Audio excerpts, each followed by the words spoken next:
The company has given returns more than 1000% in 5 years. The company is the leading processor of rice and other specialty foods in India. The company is first few in the rice industry to obtain the ISO 9001:2000 certification. The company is award from APIDA for export promotion and quality development of basmati rice. Welcome to SM Investor.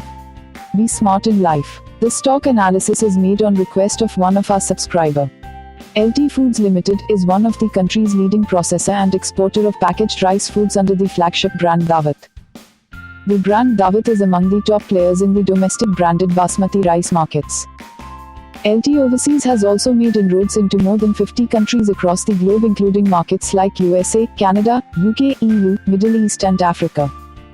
LT Foods Limited was among the first few in the rice industry to obtain the ISO 9001:2000 certification.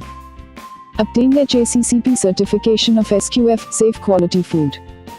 Received the right to use APIDA certification mark Quality Products of India for export. Award from APIDA for export promotion and quality development of basmati rice. Awarded Udyog Ratna by PhD Chamber of Commerce and Industry presented by Chief Minister of Haryana for valuable contribution to economic development of Haryana. Returns on investment.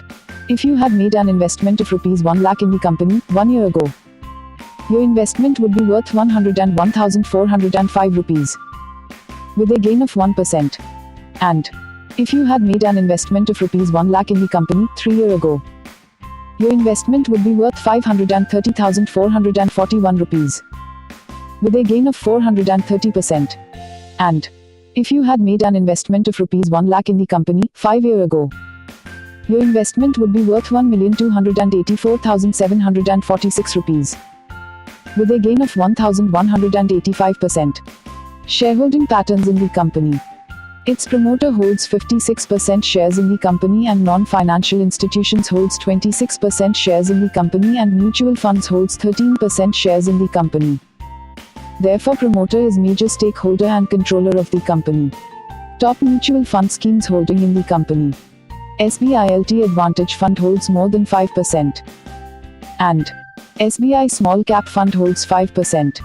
Mostly held by SBI Group. Dividend history.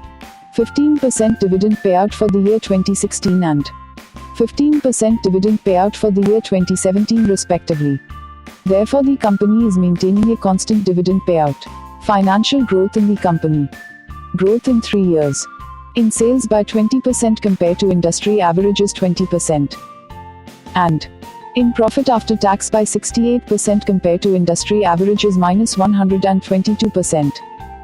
And growth relative to Sensex return by 1592%. And growth relative to Nifty return by 1565%. Company is having a high beta with Sensex of 1.27. High beta means rise and fall in price by larger proportion than market. Valuation of the share price. Below 44 attractive. Between 44 to 153 fair. Above 226 very expensive. In the end, this company is a small cap stock with good quality and fair valuation looks positive for long term. However, with negative quarterly financial trend but mildly bullish technicals, it looks mildly negative for near term. Thanks for watching. Subscribe for more. Please leave your comments, feedback and suggestions down below.